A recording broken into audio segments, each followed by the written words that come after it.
I think the best meal during the trip isn't something money can buy. The only way to have it is to make it yourself. It doesn't matter if you are a professional cook or not. It is all about the feeling.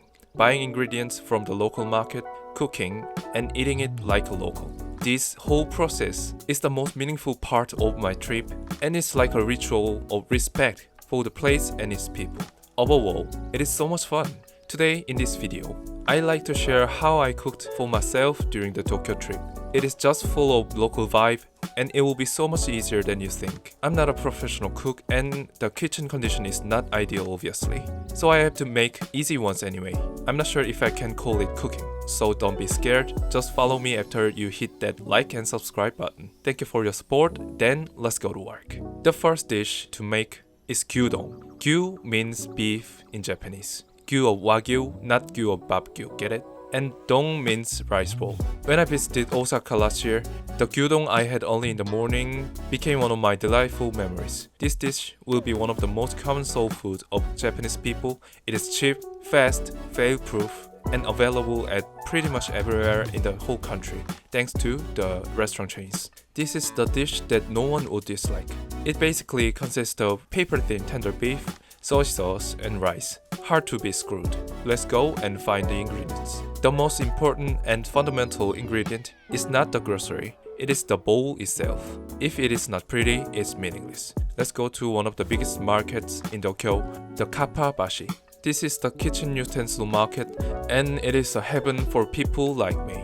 There are millions of dishes, cups, glassware, knives, kitchen tools, you name it. The only reason I was frustrated is that I don't have much time to look around here. Alright, let's stay focused. I could spend thousands of dollars if I lose control. Head straight to the objective, the donburi bowl. I wandered several stores and compared many dishes, and this one was my final decision. Simple but colorful, just perfect size, sturdy, reasonable price. Welcome aboard.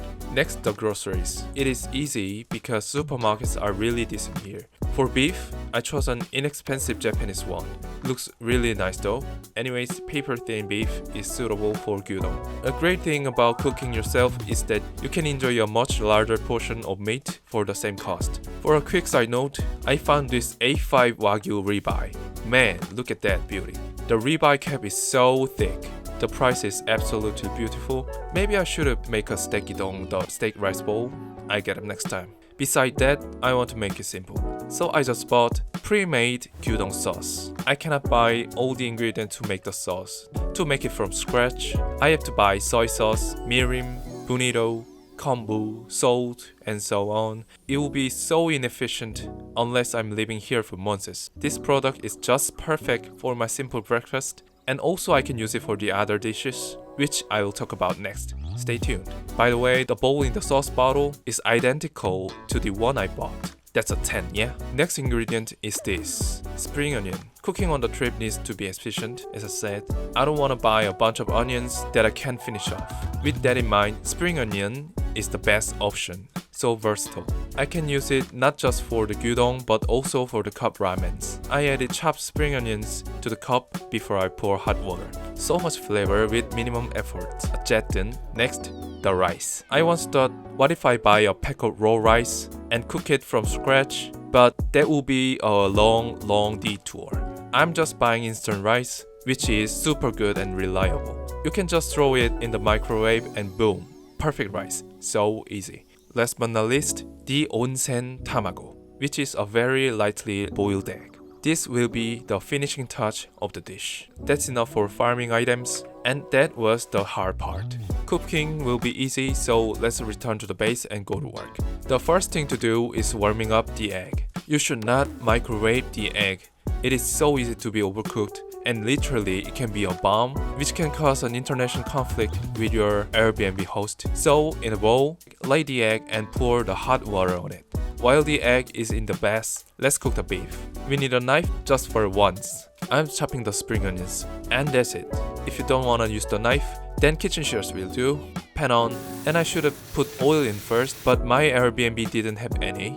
But doesn't matter. I bought beef that has proper amount of fat in it. I didn't want a bottle of oil just for this. Stir fry the beef on a medium-high heat and add half of the spring onions. When it's nearly done, put a little bit of hot water and gyudon sauce in. Be skeptical with the sauce. It can be too salty. Taste first and adjust. Let it simmer while stirring for 1 to 2 minutes, heats off, and add the rest of the spring onions. This is so simple and fail-proof, yeah? Lastly, microwave the instant rice. Rice is done perfectly already. Easy AF. Time to serve myself. Pretty bowl, rice in, and put your beautiful beef on top generously. No juice left behind. Make a nest for the precious onsen tamago. That is it. Gyudon done. This is the perfect Japanese breakfast for me. I grabbed the bowl and drank it like a local. This easy, simple, and humble dish became one of my best meals during the Tokyo trip. Let's move on to the second dish, the Maguro don. Maguro means tuna, and this is much easier than gyudon. The only important thing is what tuna you are going to buy. You can use cheap but delicious red meat at supermarket, which I did, and highly recommend it. Or you can get some of the finest fatty belly parts at some local fish market or somewhere. But I think it's a bit of a waste to use such a good cut for the dish. Making the dish is so easy. Get a bowl, tuna in, and I'm gonna marinate it with gyudon sauce. This is the tactical improvising. You know what I mean? But don't try this in front of the locals. Sorry for the Japanese friends, but I'm not playing with the food. The sauce contains soy sauce, MSG, bonito extract, and etc. There's no reason not to use this for the fish. The only problem is that this sauce is pretty sweet, so I'm going to use as little as possible and let it rest for about 1 hour in the fridge. 1 hour later, microwave the rice, put it in the bowl.